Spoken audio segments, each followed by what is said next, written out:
Assalamualaikum warahmatullahi wabarakatuh. Bismillahirrahmanirrahim. Alhamdulillahi rabbil alamin. Wassalatu wassalamu ala asyrafil anbiya'i wal mursalin nabiyyina wa sayyidina Muhammad wa ala alihi at-tahirin wa ashabihi at-tayyibin wa ala man sara ala nahjihi ila yaumiddin, amma ba'd. Alhamdulillah, kita nak teruskan pengajian hadis kita, dan saya nak berkongsi berkenaan dengan sebuah hadis yang diriwayatkan daripada Abu Hurairah radhiyallahu anhu, bahwasanya Rasulullah sallallahu alaihi wasallam bersabda, "Man kana yu'minu billahi wal yawmil akhir falyakul khairan aw liyasmut. Wa man kana yu'minu billahi wal yawmil akhir falyukrim jarah. Wa man kana yu'minu billahi wal yawmil akhir falyukrim dhaifah." Terjemahan hadis ini daripada Abu Hurairah radhiyallahu anhu, beliau berkata bahawasanya Rasulullah sallallahu alaihi wasallam bersabda, sesiapa yang beriman kepada Allah dan hari akhirat, hendaklah dia bercakap baik ataupun dia diam. Dan sesiapa yang beriman kepada Allah serta hari akhirat, hendaklah dia memuliakan jiran. Dan sesiapa yang beriman kepada Allah serta hari akhirat, hendaklah dia memuliakan tetamu. Hadis ini kita nak pergi kepada huraian dan kupasan, hadirin dan hadirat para penonton yang dirahmati Allah, iaitu ada kaitan antara apa yang kita lakukan ini dengan keimanan. Ada kaitan apa yang kita lakukan, amalan-amalan kita dengan keimanan. Sebab itu kata para ulama, al-imanu adalah qaulun wa amalun wa i'tiqad. Iman itu adalah perkataan, perbuatan serta i'tiqad. Dan ini disebut oleh sebahagian ulama yang lain, al-imanu khamsu nunat. Iman itu adalah 5 huruf nun, iaitu al-qawlu bil lisan, wal i'tiqadu bil qalbi wal jinan, wal amalu bil jawarihi wal arkan, yaziru bi ta'atir rahman wa yanqusu bi ta'atis syaitan. Iman itu adalah 5 huruf nun, iaitu 5 perkataan yang berakhir dengan huruf nun.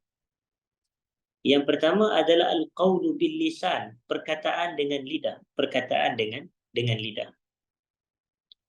Yang kedua adalah wal amalu bil jawarihi wal arkan, kita beramal dengan anggota badan. Dan yang ketiga adalah wal i'tiqadu bil qalbi wal jinan, iaitu kita beriktikad dengan jantung hati kita. Yazidu bi ta'atir rahman, iman ini bertambah dengan ketaatan kepada Allah. Wa yanqusu bi ta'atis syaitan, dan iman bertambah dengan ketaatan kepada dan iman berkurang dengan ketaatan kepada syaitan. Jadi kalau kita nak iman kita bertambah, kena taat kepada Allah. Kalau seseorang itu bermaksiat kepada Allah dan dia mentaati musuh Allah, iaitu syaitan, maka imannya berkurang, hadirin sidang jemaah. Jadi pada hadis ni nak mengaitkan sabda Nabi sallallahu alaihi wasallam, sesiapa yang beriman kepada Allah dan beriman kepada hari akhirat, hendaklah dia bercakap baik atau dia diam. Hendaklah dia bercakap baik atau dia diam. Falyakul khairan aw liyasmut.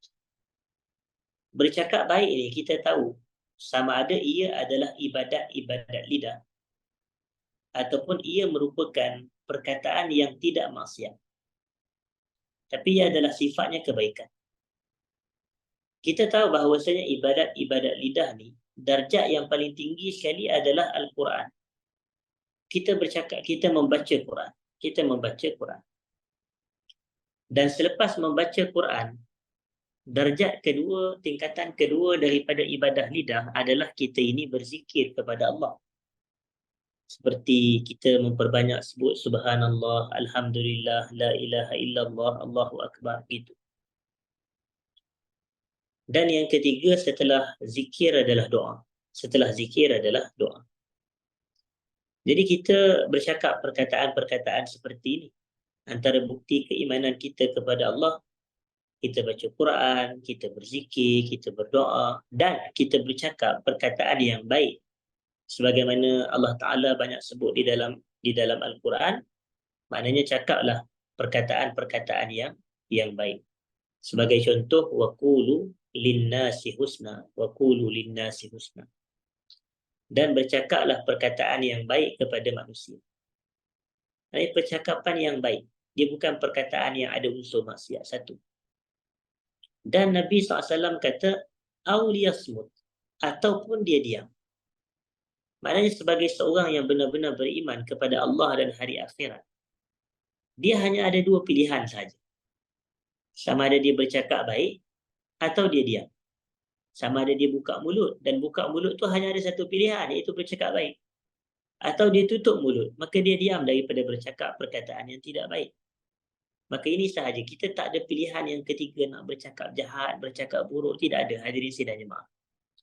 Jadi bukti seseorang itu benar-benar beriman kepada Allah dan hari akhirat adalah apabila dia bercakap baik atau dia diam. Ini dianya orang yang benar-benar beriman kepada Allah dan hari akhirat.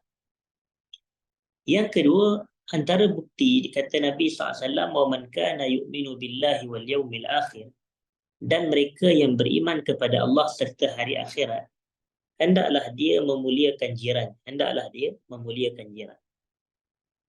Jiran ni adalah tetangga, iaitu orang yang rumahnya berdekatan, berhampiran dengan kita. Dan kalimah ikram, memuliakan jiran ini di sini merujuk kepada dua cara. Cara yang pertama adalah kita memberikan kebaikan kepada jiran. Dan cara yang kedua adalah kita menghalang keburukan kepada jiran. Memberi kebaikan ni maksud dia sebagai contoh, apabila kita hidup berjiran, maka contoh kita bagi makanan lauk pauk kepada dia, kita bagi pertolongan kepada dia, kita bantu dia, kita sekian dan sekian. Kebaikan, kita berikan kebaikan. Ini termasuk dalam ikram jiran, memuliakan jiran. Dan yang kedua adalah kita menghalang keburukan, seperti sebagai contoh, kita tidak bakar sampah yang mana asap tu menghala ke rumah dia, kena kepada pakaian dia. Kalau kita bela haiwan-haiwan seperti kucing, maka kita tak biar dan lepaskan kucing kita pergi berak pula dekat rumah dia. Kalau kita nak pasang TV atau radio, kita tidak pasang dengan bunyi yang kuat-kuat sehingga mengganggu dia. Atau kita tidak melakukan apa sahaja bunyi-bunyi bising yang boleh mengganggu jiran kita. Ini maksud ikramul jar, memuliakan jiran. Kadang orang ingat memuliakan jiran ni kalau dia buat baik je, tak. Kalau dia menghalang kejahatan kepada jiran, itu pun termasuk memuliakan jiran. Kalau dia menghalang, menegah dirinya daripada melakukan keburukan kepada jiran, itu pun termasuk dalam kategori memuliakan jiran. Dan yang terakhir adalah wa man kana yu'minu billahi wal yawmil akhir falyukrim dhaifah. Sesiapa yang beriman kepada Allah dan hari akhirat, hendaklah dia memuliakan tetamu.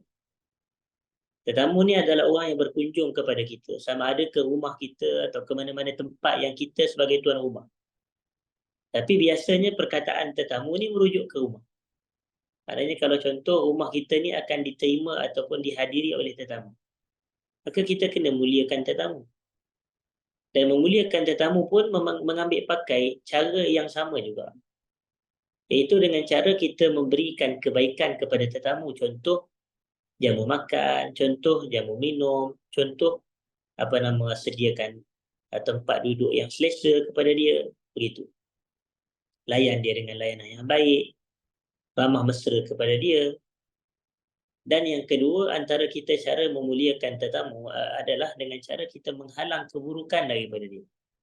Maksudnya jangan menghalang, jangan menyebabkan dia terasa hati dengan kita, disebabkan tindak tanduk kita, jangan disebabkan dia terasa hati dengan kita, disebabkan kita punya perkataan lidah, tidak. Jadi kalau kita lakukan perkara-perkara ini, itu adalah bukti sebenar kita beriman kepada Allah dan hari akhirat. Kerana iman kepada Allah ni, dia berhajat kepada pembuktian. Apa bukti awak beriman kepada Allah? Apa bukti awak beriman dengan hari kiamat? Maka dia kata buktinya adalah contoh yang tiga. Saya bercakap baik. Kalau saya tak bercakap baik, saya diam. Saya memuliakan jiran, saya memuliakan tetamu. Dengan cara memberikan kebaikan kepada jiran dan tetamu, dengan cara menghalang keburukan daripada berlaku kepada jiran dan tetamu. Dan semua ini akan mendapat kesannya di akhirat. Semua ini akan mendapat kesannya di akhirat. Dan hadis ini mengajarkan kita ketiga-tiganya tentang akhlak. Itu antara akhlak yang baik pada pribadi seorang Muslim yang baik adalah dia bercakap baik atau dia diam, dia memuliakan tetamunya, dan dia memuliakan jirannya. Jadi memadai sekadar itu perbahasan kita pada hari ini, hadirin dan hadirat. Mudah-mudahan hadis ini walaupun singkat tetapi memberi manfaat dalam kehidupan kita sehari-harian.